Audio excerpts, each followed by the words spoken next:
Hey guys, John here, learningguitarnow.com, and in this podcast, I want to show you how to play a Gary Moore blues lick, and this is something I found on YouTube. He's playing a live version of The Sky is Crying, and he does an excellent job of just playing a slow blues. He has so many different elements to his style that he can throw into a slow blues. He can go from Jimi Hendrix to his own kind of fusion jazz, kind of fast licks thrown in, and then play some just classic old school blues sounds with his solos. He's just an incredible guitarist, was always one of my favorite players. So let's go ahead and break down this lick. Once again, this is in the key of C, and it's similar to his live version of Sky is Crying, find somewhere on YouTube. This lick occurs over the 5 bars, the last 5 bars of the 12-bar blues. So the C chord is happening, and we're approaching the 5 chord, and you're going to count 3 beats. You can count it, 12/8 slow blues, or you can count it 4/4. In this case, I'm going to count it 1, 2, 3. And then right after the 3rd count, you come into the lick. We're on the 1 chord, the C chord, and you're going to do this. So that's the first little section. That's what position I'm going to be playing over over this chord. So you got 12 to 14 on the G string. And then I'm going to vibrato that 13th fret on the B string. That's your C note. That's the key we're in.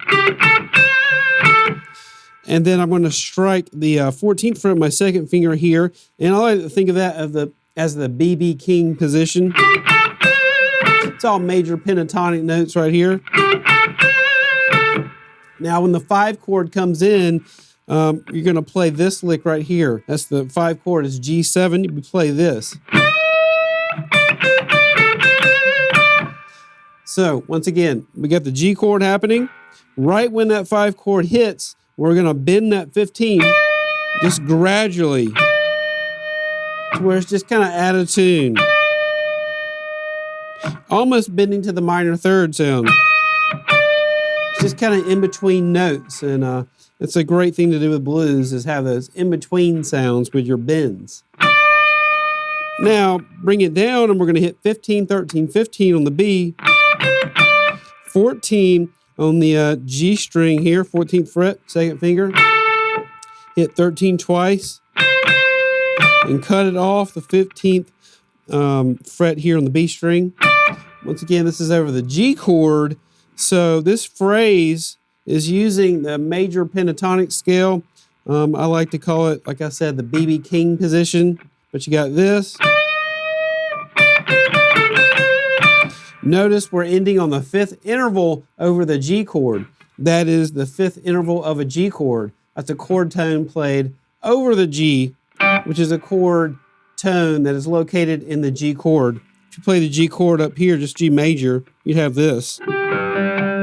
It's hard to play way up there. Anyway, that note that we're ending on is in the G chord. Just a little takeaway of why that note sounds good over that chord. The next step is the 4 chord is happening. We're going to do a slight rest right when the 4 chord F7 hits. And then we're going to heavily vibrato this bend. 16th fret on the B string here. Now we're switching to a more minor sound, utilizing the 3rd position minor pentatonic. We're going to do a bend here, vibrato. And then we do this lick here, 13 on the high E, 16 on the B, 13, 15 on the high E. And then we do 2 pull-off licks, 16 to 13, and then 15, which is the minor pentatonic scale. And then we go back and we do the same lick, but we take our 3rd finger back a fret to 15, 13 pull off, and then 14 on the G string, which you have. Well, actually, we're going to bend up and then pull off. So that little phrase sounds like this, slow.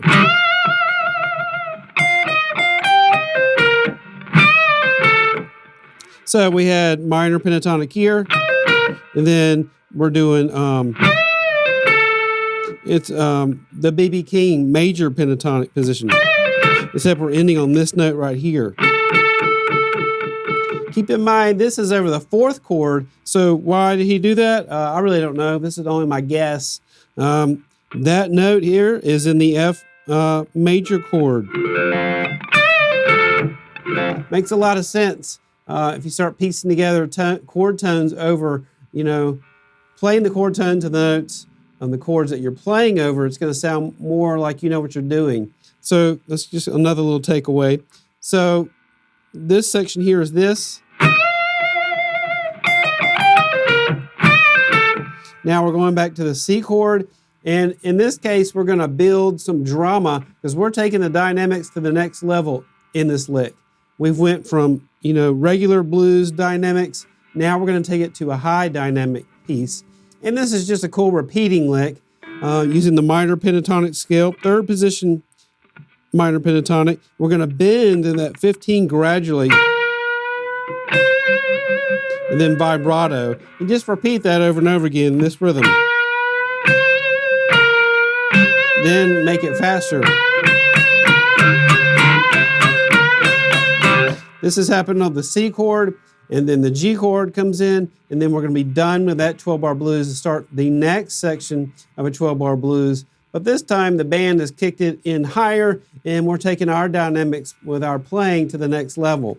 So this is a good transition lick to go from, a different dynamic sound with your blues soloing. A lot of people get stuck. It's like, how do you take your solo from, low dynamics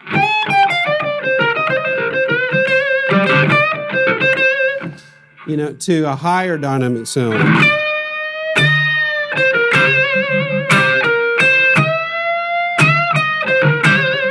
As you'll notice, if you listen to a lot of slow blues tunes, when the high dynamics are happening, it's more of long sustained notes, not really staccato playing like that. So this is a cool lick, the transition from one phase to the next phase. And we're just doing the same lick over again, except we're changing the rhythm.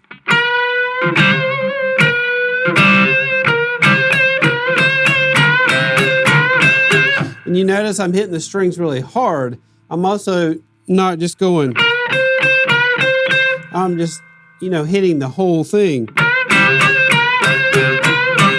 Just got to get your striking down. You got to get used to striking each note without hitting everything else, and it just takes some practice. So that part.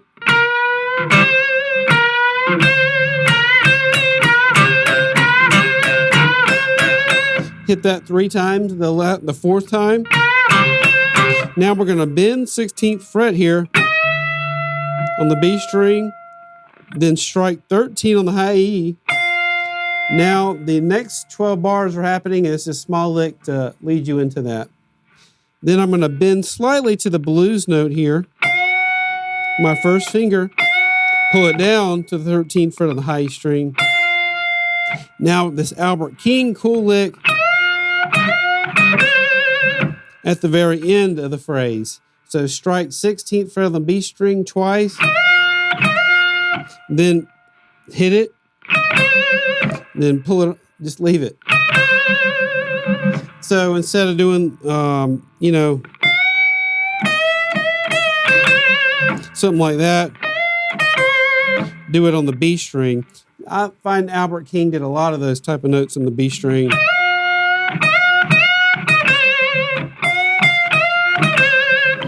So that's the whole lick. Let me play the whole thing for you slowly. It's kind of a lot to take in. So we got this. 1, 2, 3.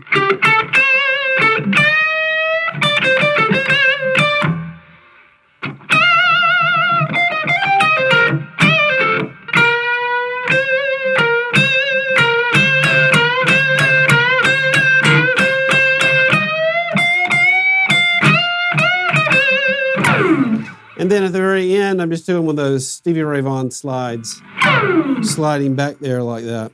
So really cool lick there. I got it from Gary Moore. Has a lot of different elements of combining minor and major within the same position, as well as taking your solo to the next dynamic level.